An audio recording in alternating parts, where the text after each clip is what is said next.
Hello everyone, welcome to my channel. आप हैं English classes. इस वीडियो में हम मैकियावेली द मिस्ट्री कैट पढ़ने वाले हैं, जिसके राइटर टी.एस. एलियट हैं। सो स्टार्ट करते हैं Macavity the mystery cat. Thomas Stone Eliot. TS. Eliot का फुल फॉर्म है Thomas Stone Eliot, 1888 to 1965. Was born in St. Louis, Missouri, USA, but eventually settled in England. जिनका जन्म संत Louis में हुआ था, मिजोरी में, जो कि यूएसए में है, लेकिन उनको किसी कारण की वजह से इंग्लैंड में सेटल होना पड़ा। अ क्लासिसिस्ट इन लिटरेचर, वो एक क्लासिसिस्ट थे लिटरेचर में, साहित्य में। And Anglo Catholic in religion, और एंग्लो कैथोलिक थे रिलीजन में। एंड रॉयलिस्ट इन पॉलिटिक्स, और पॉलिटिक्स में यानी राजनीति में एक रॉयलिस्ट थे। He rose to become one of the greatest poets of 20th century. वो 20वीं शताब्दी के महान कवियों में से एक के रूप में उजागर हुए। He was also a distinguished critic and a dramatist. ठीक है, वो एक बहुत ही डिस्टिंग्यूज्ड यानी अलग तरीके के क्रिटिक थे और एक ड्रामेटिस्ट थे, यानी जो नाटक करते थे उनको, नाटककार। He was awarded the Nobel prize for literature in 1948। उनको नोबेल प्राइज़ दिया गया था लिटरेचर में इन 1948। ठीक है, मतलब 1948 में उनको साहित्य के लिए नोबेल प्राइज़ दिया गया था। His best known poems are the waste land, Ash Wednesday, and 4 quartets. As the poet and spokesman for his age, he truly represents the intellectual, social and philosophical mood of the 20th century. ठीक है, तो एक poet के रूप में और एक spokesman यानी एक वक्ता के रूप में उनके एज के लिए उन्होंने बहुत ही ट्रूली रिप्रेजेंट किया, यानी बहुत ही सच्चाई से रिप्रेजेंट किया। इंटेलेक्चुअल यानी विद्वता, सामाजिक और फिलोसॉफिकल यानी दार्शनिक जो मूड है, जो दिमाग है, जो तर्क है, उसको 20th सेंचुरी के हिसाब से उसको रिप्रेजेंट किया। The present poem Macavity the mystery cat is from his collection called Old Possum's book of practical cats. ठीक है, तो जो उनकी अभी जो हम पढ़ने वाले हैं जो poem Macavity the mystery cat, ये कलेक्शन उनके कलेक्शन से है, जिसका नाम है Old Possum's book of practical cats, which was made into a very successful music on stage by the great composer Sir Andrew Lloyd Webber. ठीक है, जिसको एक बहुत ही सक्सेसफुल म्यूज़िक के रूप में, मतलब म्यूज़िक के में बनाया गया है एक ग्रेट कंपोजर के द्वारा, जिसका नाम है Android Lloyd वीबर। It is a light poem in a mock heroic when. ठीक है, ये एक बहुत ही लाइट पोएम है जिसको सुनने में बहुत अच्छा लगता है। It does not need any solemn और डिटेल्ड एनालिसिस।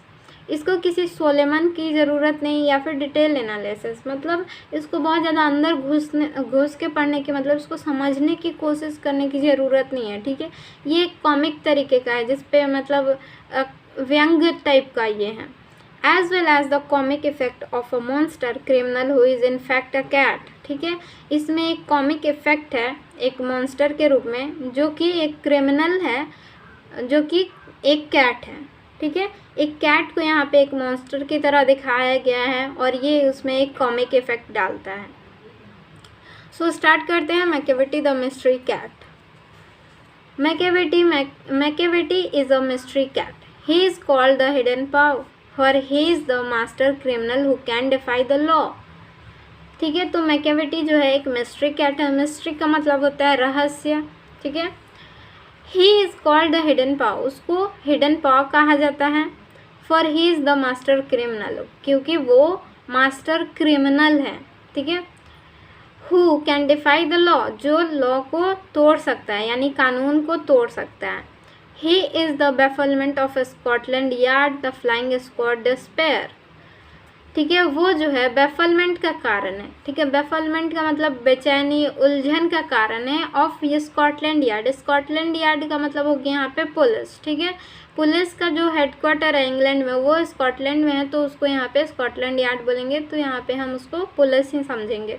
ठीक है, तो वो पुलिस के बेफलमेंट का कारण है, उलझन का कारण है। और फ्लाइंग स्क्वाड भी एक पुलिस ही है, लेकिन ये बहुत ही जल्दी पहुंच जाती है क्राइम सीन पे, उसके डिस्पेयर, उसके चिंता का भी कारण है।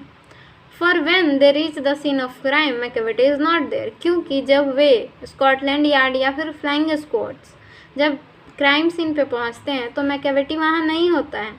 Macavity there's no one like Macavity, तो मैकेविटी जैसा यहाँ पे कोई भी नहीं है। नेक्स्ट पोएम नेक्स्ट स्टेंजा देखते हैं। He is broken every human law, he breaks the law of gravity, वो हर ह्यूमन लॉ को तोड़ता है, ठीक है। यानी ह्यूमन लॉ का मतलब हो गया यहाँ पे जो कानून है, ठीक है, उसका यहाँ पे लॉ है। He breaks the law of gravity, यहाँ तक कि उसने गुरुत्वाकर्षण के नियम को भी तोड़ दिया है। His power of levitation would make a फकीर स्टेयर, उसके पास लेविटेशन की पावर है। लेविटेशन मतलब होता है कि बिना किसी सपोर्ट के एयर में उड़ना, ठीक है, हवा में उड़ना, जिसके कारण जो कुछ फ़कीर वो होते हैं जो अपने आप को भी कुछ मतलब कुछ ऊंचाई तक अपने आप को हवा में उठा लेते हैं। आपने देखा होगा कहीं पे फिल्म में या फिर कहीं और जगह जहाँ पे जो साधु टाइप के जो होते हैं वे लोग अपने आप को हवा में उठा लेते हैं, तो वे लोग भी मैकेविटी को हवा में उड़ते हुए देखते हुए घूरने लगते हैं, क्योंकि ये बहुत ऊंचाई तक उड़ता है। And when you reach the scene of crime Macavity is not there, और जब आप क्राइम सीन पे पहुंचेंगे तो मैकेविटी वहाँ नहीं होगा। You may seek him basement, you may look up in the air, but I tell you once and once again Macavity is not there. आप उसको बेसमेंट में ढूंढ सकते हैं। बेसमेंट मतलब होता है कि एक घर के नीचे जो बना दिया जाता है एक सीक्रेट टाइप का रूम, उसको बेसमेंट यहाँ पे बोलेंगे। और उसको आप हवा में भी ढूंढ सकते हैं मैकेविटी को, क्योंकि उसके पास लेविटेशन पावर है, मतलब वो हवा में उड़ सकता है, तो आप उसको हवा में भी ढूंढ सकते हैं, आप उसको बेसमेंट में भी ढूंढ सकते हैं। लेकिन मैं आपको फिर से बोल देता हूँ कि मैकेविटी वहाँ नहीं है, ठीक है। Macavity is a ginger cat, he is very tall and thin. Macavity जो है एक जिंजर कैट है, जिंजर जो पतला सा लंबा सा होता है, इसलिए वहाँ पे इसको जिंजर कैट बोला गया है, क्योंकि वो बहुत ही टॉल है और बहुत ही थिन है। You would know him if you saw him, आप उसको जान जाएंगे अगर आप उसको देखेंगे। For his eyes are sunken in, क्योंकि उसकी जो आँखें हैं वो संकन इन है। संकन मतलब होता है धंसी हुई हैं, अंदर की तरफ धंसी हुई हैं।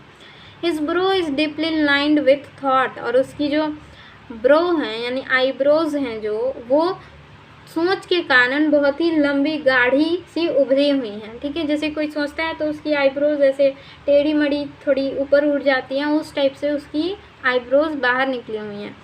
His head is highly doomed, और उसका जो सर है वो डोम शेप का है। डोम मतलब होता है गुबन, ठीक है, जो मस्जिद पे जो या फिर ताजमहल पे जो गुबन टाइप का है गोल सा, उस टाइप का उसका हेड है, और वो हमेशा अपने थॉट्स में रहता है।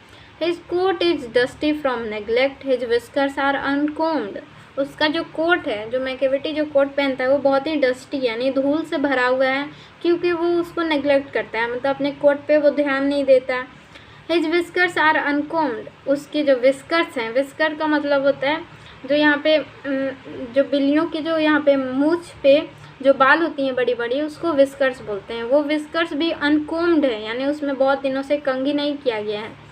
He sways his head from side to side, sways का मतलब होता है सांप की तरह सर हिलाना, ठीक है, ऐसे ऐसे। तो वो जो अपना हेड है हमेशा left to right, right to left, हमेशा ऐसे ऐसे एकदम अलर्ट सावधान रहता है, देखता है कि कहीं पुलिस तो नहीं आ रही है, इधर से उधर से हमेशा देखते हुए रहता है। With movement like a snake, जो सांप जैसे मूवमेंट करता है उसकी जैसे, ठीक है, मतलब सांप कैसे अपने सर को इधर उधर हमेशा मोड़ते हुए टेढ़ा मेढ़ा चलता है, उस तरह अपना सर ये हमेशा इधर उधर करते रहता है। And when you think he is half asleep, he is always wide awake, और जब आप सोचोगे कि मैकेविटी सो गया है, he is always wide awake, वो हमेशा जगा हुआ रहता है, हमेशा अलर्ट रहता है।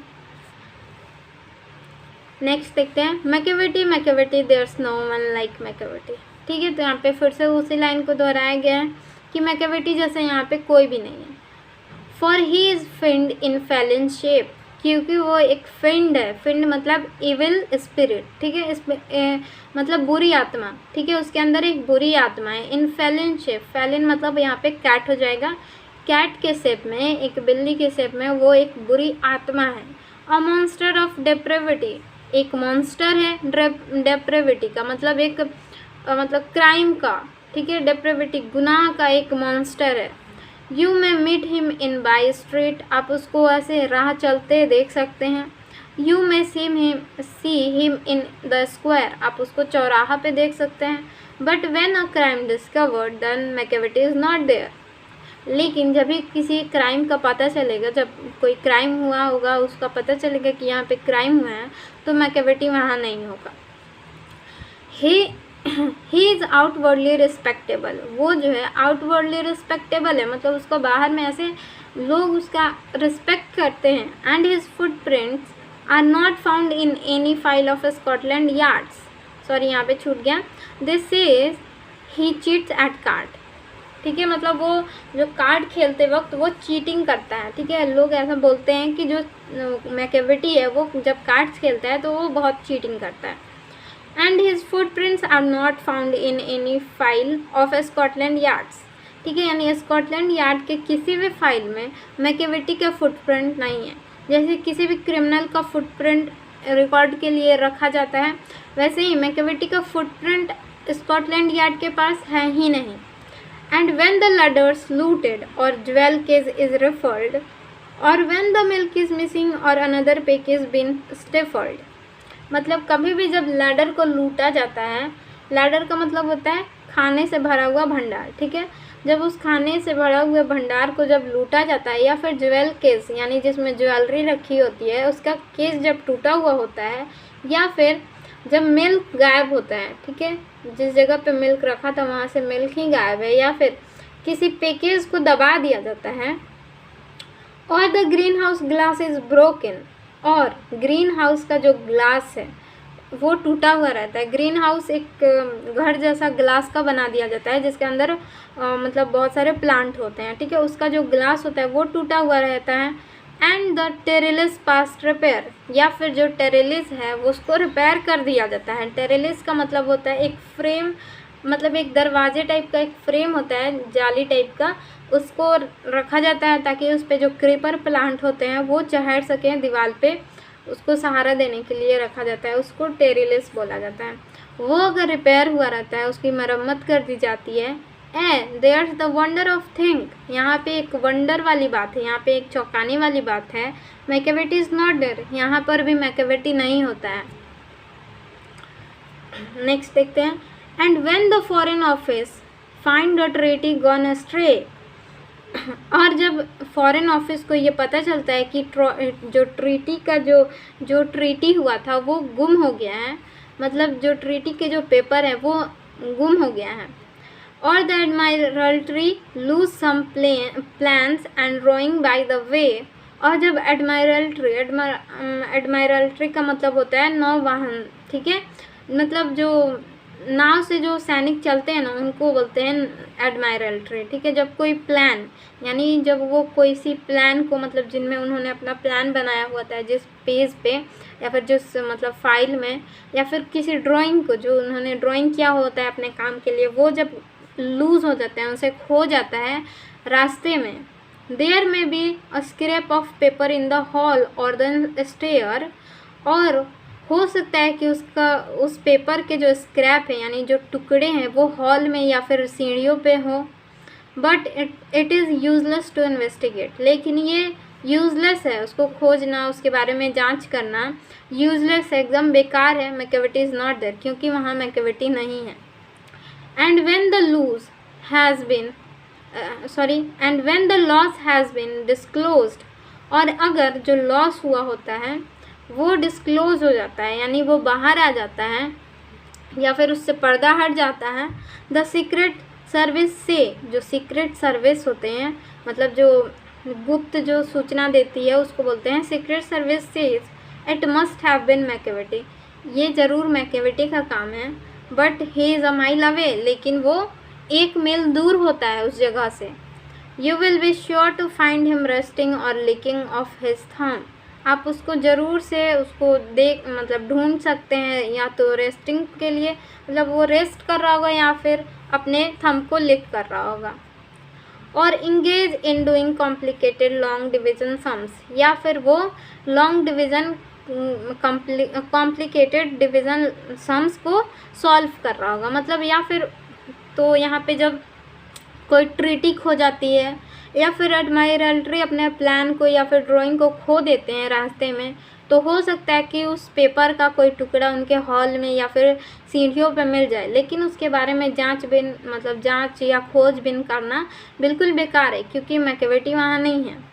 और जब इससे पर्दा हट जाता है इस लॉस से, तो जो सीक्रेट सर्विस बोलती है कि ये ज़रूर मैकेवेटी का काम है, लेकिन जो मैकेवेटी है वो वहाँ से 1 मील दूर होता है। और आप ये ज़रूर से उसको मतलब ढूंढ लेंगे रेस्टिंग करते हुए या फिर अपने अंगूठे को चाटते हुए, लिकिंग ऑफ हिज थंब, मतलब वो अपने या तो रेस्ट कर रहा होगा या फिर अपने अंगूठे को चाट रहा होगा, या फिर कॉम्प्लिकेटेड लॉन्ग डिवीजन सम्स, यानी लंबे लंबे जो डिवीज़न सम्स होते हैं मतलब जिसमें भागा करना पड़ता है वो कर रहा होगा, उसमें वो बिजी होगा। मैकेवेटी देयर्स नो वन लाइक मैकेवेटी। ठीक है, तो फिर से उस लाइन को बोला जा रहा है कि मैकेवेटी जैसे यहाँ कोई भी नहीं है। There never was a cat of such deceitfulness and suavity. ठीक है, तो यहाँ पे कभी भी ऐसी कैट नहीं है जो इतनी डिसीटफुल हो और इतनी सॉवर्टी हो। डिसीटफुल का मतलब होता है इतनी धूर्त चालाक, ठीक है, लेकिन सॉवर्टी का मतलब होता है कि उसको भले ही वो कितनी भी चालाक क्यों ना हो, लेकिन अपनी चालाकी को वो हमेशा छुपा के रखती है, दूसरे के सामने वो बाहर नहीं आने लगती है। अपने मतलब क्यूटनेस को वो दिखाती है कि मैंने उस पर कोई शक ही नहीं कर सकता है कि उसने ऐसा काम किया है, तो उसको बोलेंगे सॉवर्टी। मतलब अपने जो डिसीटफुलनेस वाले जो नेचर है, यानी जो चालाकी वाला जो नेचर है, उसको छुपाने वाले नेचर को यहाँ पे सॉवर्टी बोलेंगे। He always has an alibi and 1 or 2 to spare. उसके पास हमेशा 1-2 एलिबी होते हैं, यानी गवाह होते हैं। ठीक है, मतलब वो हमेशा 1 या 2 एलिबी रखता है, मतलब उसके लिए गवाही दे सकें कि मैकेवेटी तो यहाँ था, वो वहाँ क्राइम कैसे कर सकता है, तो वो हमेशा 1-2 रखता है, यहाँ तक कि वो 1-2 एक्स्ट्रा भी रखता है। ठीक है, 1-2 तो मतलब इतने सारे उसके गवाह होते हैं कि 1-2 छूट भी जाते हैं। At whatever time the deed took place Macavity was not there. ठीक है, और किसी भी टाइम पे वो को काम किया गया हो, मैकेवेटी वहाँ नहीं होता है। नेक्स्ट एंड लास्ट स्टेंजा है, and they say that all the cat whose wicked deed are widely known। और वे लोग कहते हैं कि जितनी भी कैट्स हैं, ठीक है, जो अपने विक्ड डीड यानी जो धूर्त या फिर चालाकी या फिर क्राइम के लिए जानी जाती हैं। आई माइट मेंशन मोनगोजरी, मैं यहाँ पे मोनगोजरी का मेंशन करना चाहता हूँ। आई माइट मेंशन ग्रिडल बोन, और यहाँ पे मैं ग्रिडल बोन का मतलब जिक्र कर रहा हूँ। are nothing more than agent for the cat who all the time just control their operation। are nothing, जो ये दोनों कैट हैं और या फिर बहुत सारी जो कैट्स हैं जो इस क्राइम करती हैं, जिनके बारे में बहुत लोग बातें करते हैं कि ये कैट्स बहुत ज़्यादा क्राइम करी हैं, लेकिन ये कुछ भी नहीं है, बल्कि वे जो कैट्स हैं वो सिर्फ एक एजेंट है उस कैट की, जो पूरे टाइम उनके जो ऑपरेशंस हैं, उनके जो काम हैं, उनको कंट्रोल करता है। द नेपोलियन ऑफ क्राइम, मतलब मैकेवेटी उन सबका बॉस है, वो सब उनकी मैकेवेटी की एजेंट्स हैं। वो सारे जो जैसा जैसा मैकेवेटी कहता है वैसा वैसा वो लोग करते हैं, बाकी जो कैट्स हैं वो करते हैं, इसलिए यहाँ पे उसको नेपोलियन ऑफ क्राइम बोला गया है। नेपोलियन एक बहुत ही महान राजा थे, ठीक है, तो यहाँ पे उसका कंपैरिजन मैकेवेटी से किया गया है। आई होप आपको ये पोएम समझ में आ गया होगा। If you like the video please subscribe my channel and share the video and also do comment. Thank you for watching.